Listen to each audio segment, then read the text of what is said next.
snowboarding. Get a good spot to set up the camera. I guess I'll just hold it for now. Alright, here we go. I need my headphones.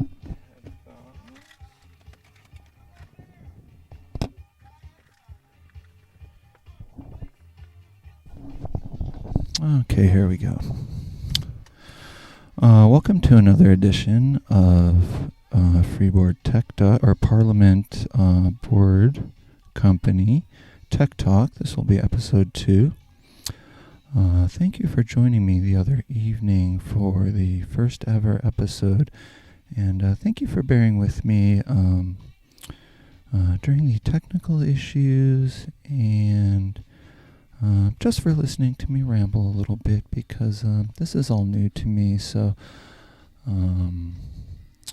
regardless, we hope that the information here is useful to anyone who's listening. And again, this is all open source technology. If you'd like to take any of these ideas and make some awesome freeboards or freeboard wheels, which will be the topic of today's show, that would be fine by us. Okay, let's get started. So today's topic is wheels. We promised you last episode that you might get a whole show on wheels. So this is that show.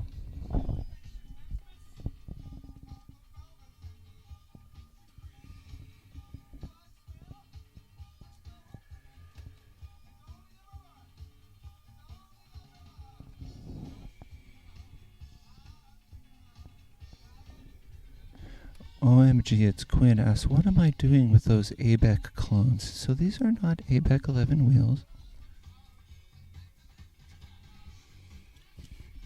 nor are they ABEC 11 clones. These are in development. You don't need to know what those are. This is an ABEC 11 wheel. This wheel is one of the old flywheels. It has a broken core, so I will not be riding it, unfortunately. But it gives you an idea of the range of sizes that are available out there. Now, speaking of wheel sizes, a little bit about the history of freeboard wheels. When freeboards first came out, were first in development, you can see in some of the old prototypes they had skateboard wheels. And as we mentioned in episode 1, the moving away from the skateboard paradigm has been historically a good step for freeboarding. When we find a better a way to snowboard the streets and not to skateboard the streets, we take it, and it's been good. So the wheels progressively got larger, and when I began freeboarding in the year 2000, the center wheels were 58 millimeters, which seems ridiculously small by today's standards, and the edge wheels were 70 millimeters. Crypto Classics, Sector 9 wheels, and the like, that was the standard at the time, 70 millimeter wheels for longboards. Well, let's get our studio light going before we really get into the details here. Now,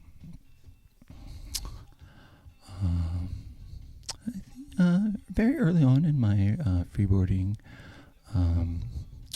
career, if I could call it that, I saw some larger wheels available at the local sporting goods store, and I bought some 76 millimeter edge wheels and some larger center wheels to match, so that they would be compatible.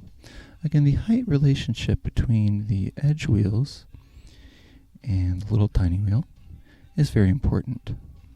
We'll talk more on that later. The idea behind riding a larger wheel is that the stopping power of a freeboard is limited not by 4 wheels, but by 2. When you're sliding on your toe edge or your heel edge, then you only have 2 wheels stopping you whereas power sliding a longboard, you have all four wheels stopping you. Furthermore, the two wheels that you do have providing your stopping power are not carrying 100% of your weight. Much of your weight, in fact most of it, is going to be carried by the center wheel, which is going to provide no stopping resistance. As we all know, the center wheel turns and is always rolling straight.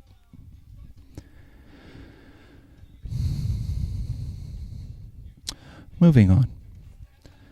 In addition to only having two wheels providing the stopping power rather than four, the freeboard wheel has one other very important distinction from a longboard wheel, and that is that the freeboard wheel will only slide in one direction.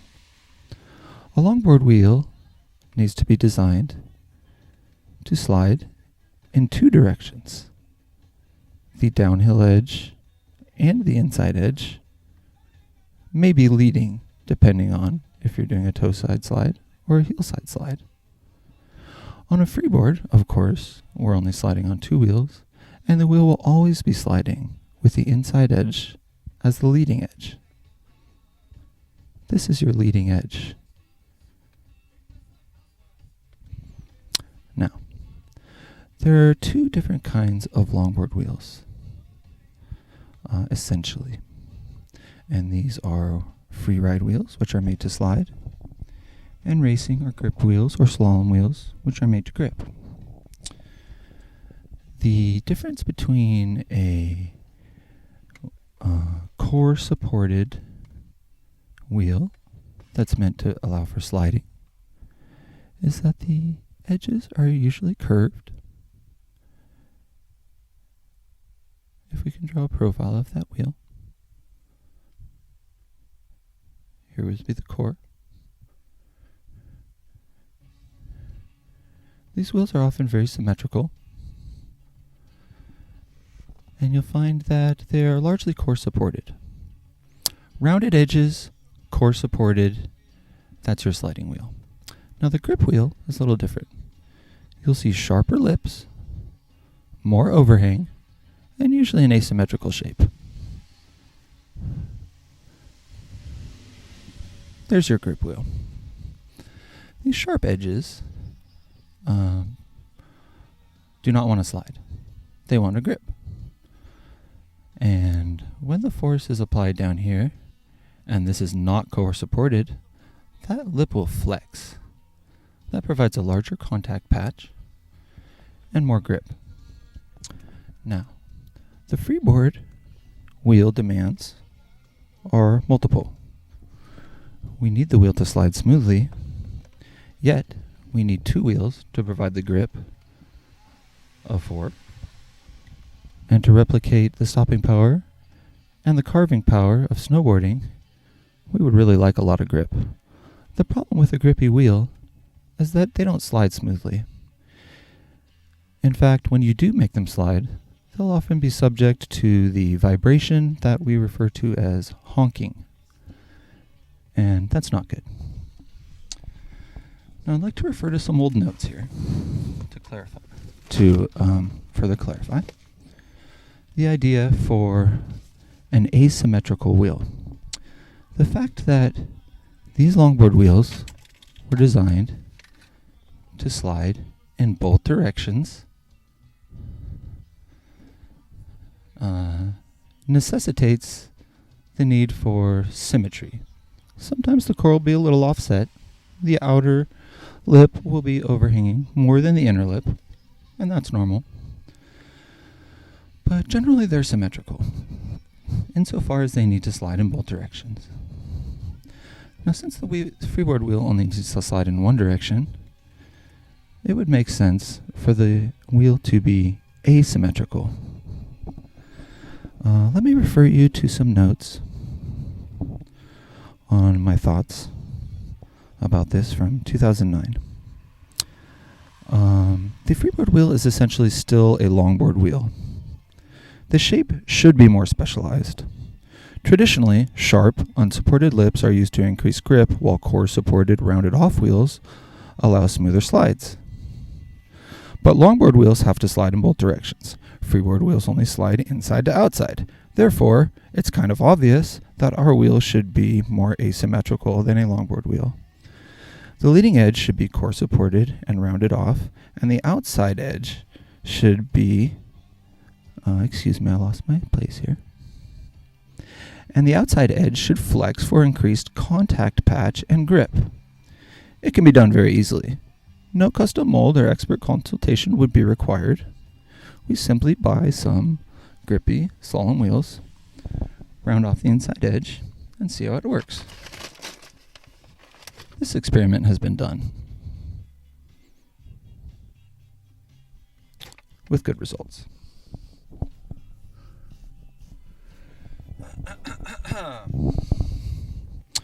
This is one part of a general trend away from the skateboard paradigm. Why were our first wheels so small? Why were our decks only 8 inches wide? Why did they have kicktails and no bindings? The answer is simple, because that's how a skateboard is. Slowly but surely, we are moving away from borrowing skate technology and optimizing it for freeboarding with a small f and a little a. This is another step in that direction. A freeboard wheel that grips more while still being slidable,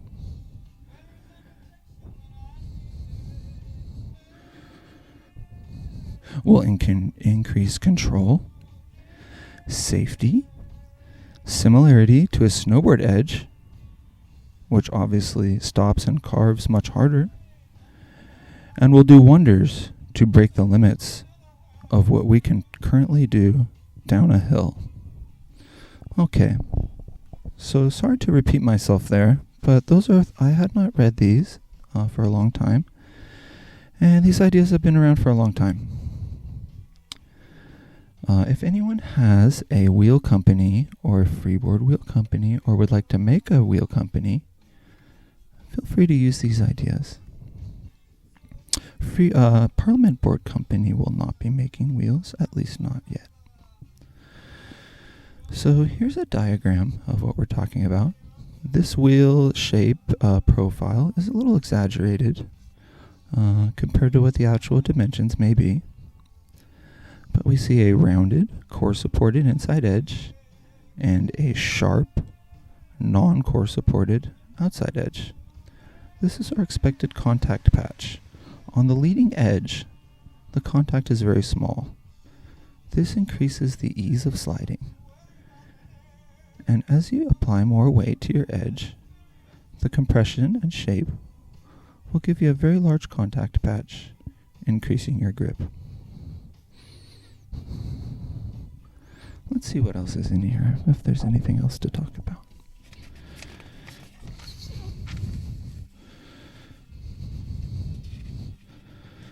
Okay, so here's the slalom wheel, so that would be that one. And then that would be the sliding wheel. Contact patch is much more thin and uniform. That would be that one. So we have the attributes here. Material is very important as well. Profile is not everything. Size, material,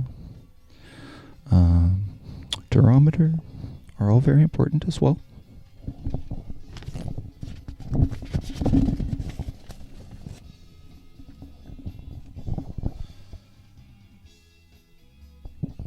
Okay, so let's talk a little bit about coning and hangers, straight versus bent.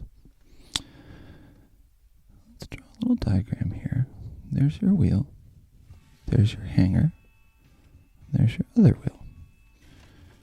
And here's your center wheel. And here's the ground. Okay. Now, you'll notice that with a straight hanger, you'll get a very minor coning, which is the reversal of a typical longboard coning, where the outside edge of the wheel will be slightly smaller than the inside edge of the wheel. It's barely perceptible here, but you can see why that happens. As you tip down, the outside edge of the wheel is contacting the ground first, when the wheel is brand new. This is your rocker. Let's say your rocker is about 1 inch. You can fit 2 fingers underneath your edge wheel. And the hanger here is, I think, 10 3/4. So we'll say from the middle of the wheels, let's call that 12 inches. Now you have a triangle here where this is 1 inch, this is 6 inches, and this will be very close to 6 inches. Let's call it 6.05 or something like that. That distance doesn't matter. The angle here is the same angle that your wheel is going to cone at. So let me draw an exaggerated picture here of a coned wheel. That angle off of center is going to be this angle. Now what is that angle? That angle is going to be opposite over hypotenuse. That is going to be the sine, the inverse sine of 1/6. Something like that. You're going to get a very small angle. I don't know, 5 degrees, something like that. And that's okay. If your wheel has a 5 degree or less amount of coning, that's fine. This is the ideal wear pattern for a freeboard wheel, and I'll tell you why. The idea behind a bent hanger is that you'll straighten this out through a slight curve or a bend in the hanger right here so that the wheel sits flat when it's brand new. And no more coning. That should be good, right? But you really don't want your wheel sliding on the inside edge. If it's perfectly flat, that's okay. But even then, a wheel that's sliding only on the outside edge will take a few runs to break in, but will slide much smoother than a wheel that's sliding only on the inside edge. If you're getting the opposite cone, instead of this, where this is your hanger, if you're getting this cone with your G3Rs or other bent hangers, that means you're sliding on the inside edge. Do your brand new wheels slide smoothly, or do they honk a little bit? The Haight Privileges are a very smooth sliding wheel, even on the inside edge. But if you're riding something like DaBlues or a grippier wheel, you really don't want to be on that inside edge when the wheels are brand new. Now that doesn't really matter, because after the wheel cones out, it's going to be flat and flush with the ground, no matter what shape it is, and that's fine. So that wraps it up for edge wheels. I guess we probably missed a few things, but that's what future episodes are for. Moving on to center wheels. This is a Joyride. This is one of the few rollerblade wheels. I believe these are designed for street hockey that was durable enough while being soft enough to be a great center wheel for freeboarding. These are the best center wheel for freeboarding ever, in my opinion. A reasonably flat profile, very durable, and consistent wheel. Durability is the name of the game with center wheels. The center wheels pop. These center wheels from Freeboard will explode. And when they explode, you're going to have a bad time. In the development of the Freeboard Boro centers, I don't think we have an example of those here.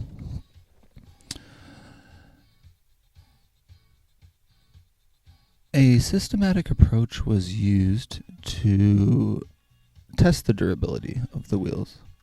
Of course, different riding surfaces, different temperatures, different rider weights, and other conditions can drastically affect the performance of the center wheel and the failure modes.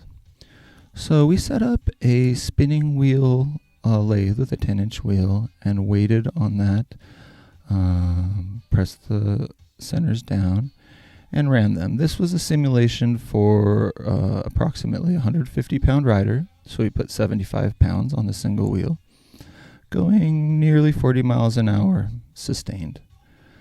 These wheels would pop at about 4 to 5 minutes like clockwork.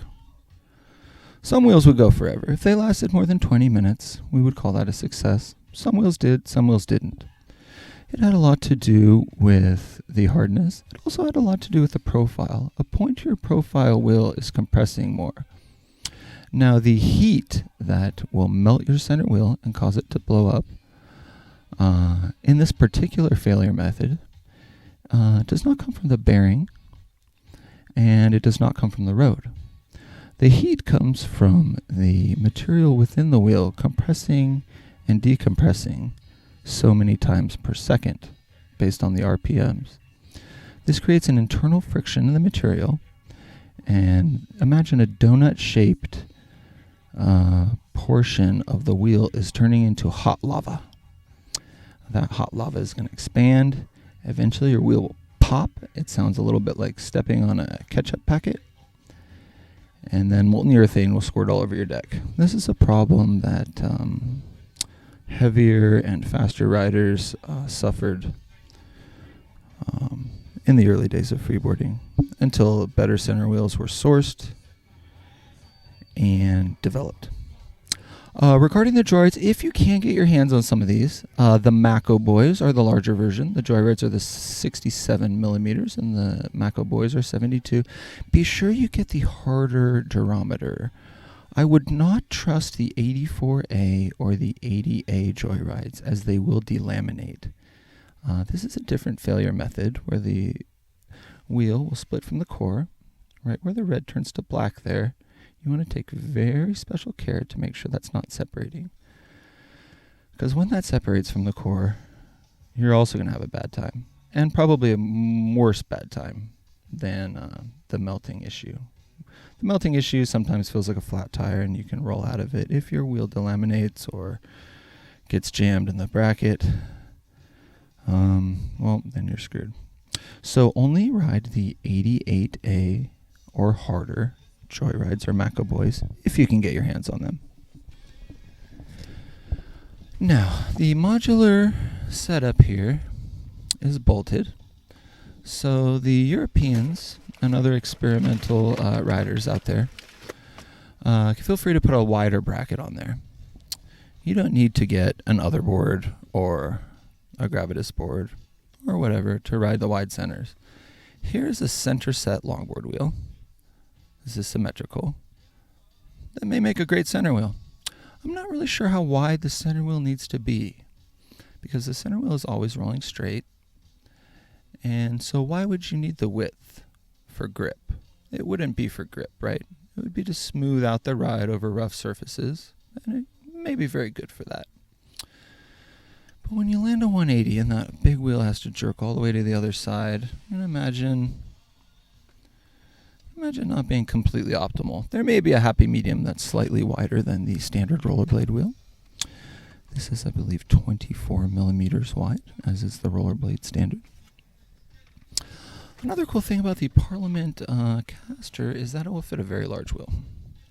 Here is a 90 millimeter scooter wheel. And if you want to use that, you can.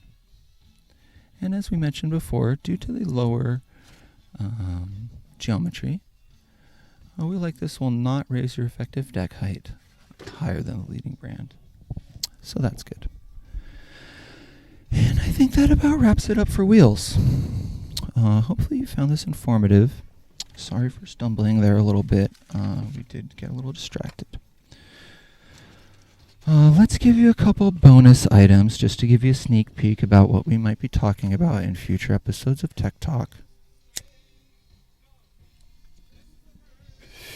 Here's an idea for a caster with a compression bushing.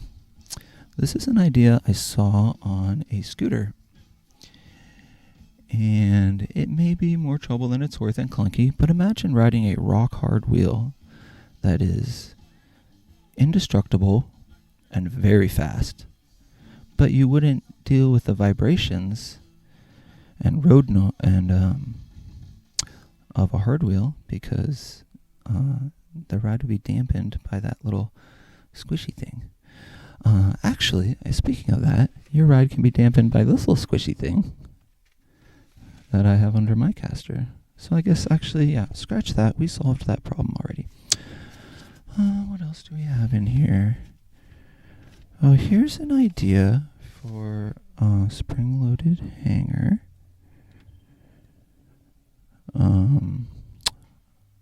with a split independent suspension.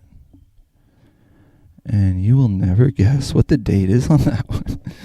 All right, guys, we'll see you later. Any questions? I'm trying to get some 3-inch wheels from Colson Casters. Yeah, there's a lot of different casters out there. The problem you're going to have is it's going to be free spinning, which is fine.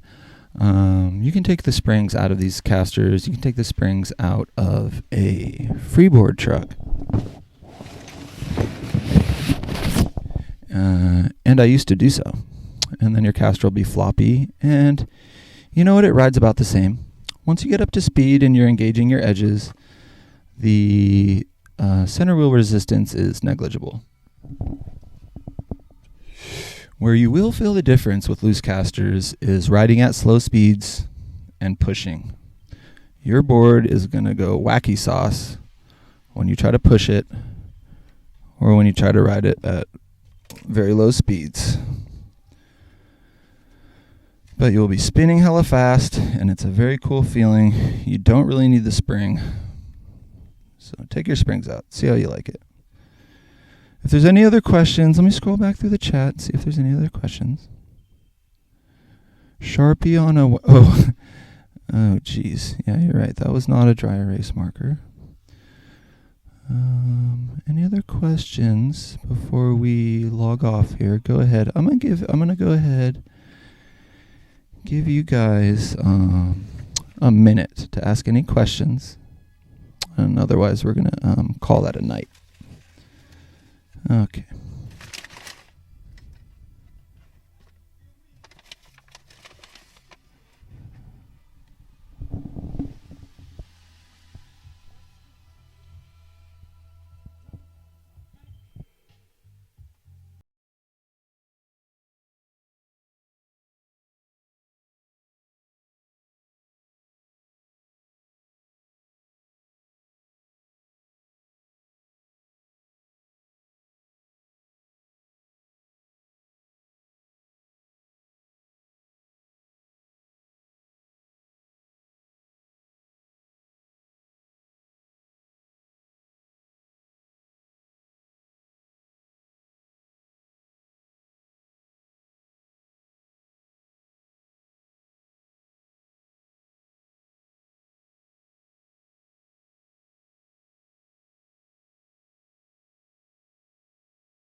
Q&A time, boys. Leave your questions in the chat.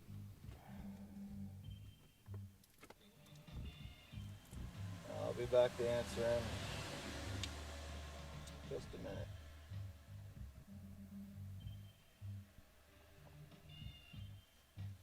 Touch my center wheel.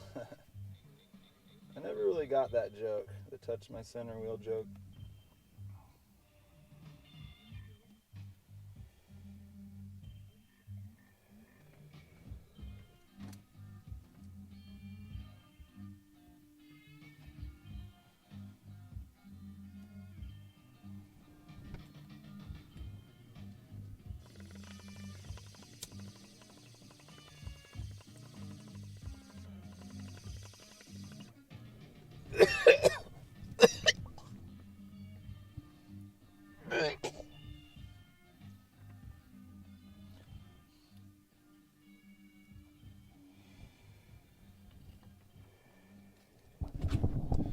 And we're back. Let's see if we have any questions. Okay, let's scroll back through the chat. I thought about using truck bushings instead of springs. Then you could swap hardness, says MG, it's Quinn. using truck bushings instead of springs. Oh yeah, so for the spring-loaded bushing, yeah, so those angles could be, those springs could be a compression bushing. You're right. You may have trouble getting enough range, but if you look at some MBS mountain board trucks, they are using something like that concept without the spring hanger, without the split hanger. So yeah, that's a great idea. You should definitely try that. What do you think about a third caster in the middle of the deck so you have front, back rocker as well as side to side? I don't think that's a good idea. Maybe the center caster has suspension. No, that's not a good idea. Touchy center. Okay. All right, everyone. Thank you for joining us. We'll be back with an episode 3 soon. Let's go through our notes here. Let's go ahead and see what else we have here, just as a bonus.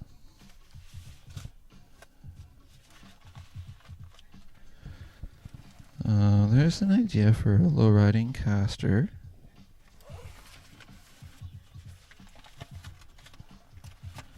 There's some work we did on some flexible hangers, where the hanger would be rigidly attached and then bend. So there's another idea other than a compression bushing that could provide independent suspension. We should do a whole episode on that, shouldn't we? There's a caster diagram. That's how the bolt works. There's a very cool 3D caster. Have a good machine. Here's an idea for the bindings. Very small geometrical changes. Here's some more diagrams of the caster assembly. Oh, there's some prototype Parliament logos.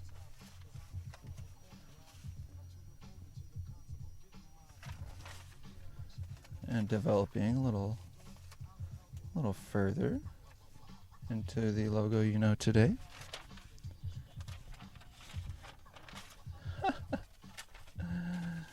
Here's a good one. LOL, a freeboard hanger. Steel bending or composite. So the a steel spring, like a leaf spring kind of material, could work. What we ended up using first was plastic, and that was not a good idea. Then we ended up using pultruded fiberglass. So this is this fiberglass where the fibers are all going in one direction and they're all pre-tensioned, and it's the kind of material you'd see in like a fancy hunting bow or a high-end racing suspension. That is, I think, the material you want to use for a flexible hanger or flanger. We'll do a whole episode on flangers. That could be the next or some future episode. It's a bit of a tangent at this point, but it's a promising idea. So here's when the Parliament board was going to be reverse kingpin. Summer board has the reverse kingpin. It's not optimal for freeboarding for several reasons. We can go into those in a future episode as well. All right, well, we've gone for, let's see, oh, wow, it's been a half an hour, so we better log off now. Thank you for joining us for the second edition of Parliament Boards Tech Talk, and we'll see you next time.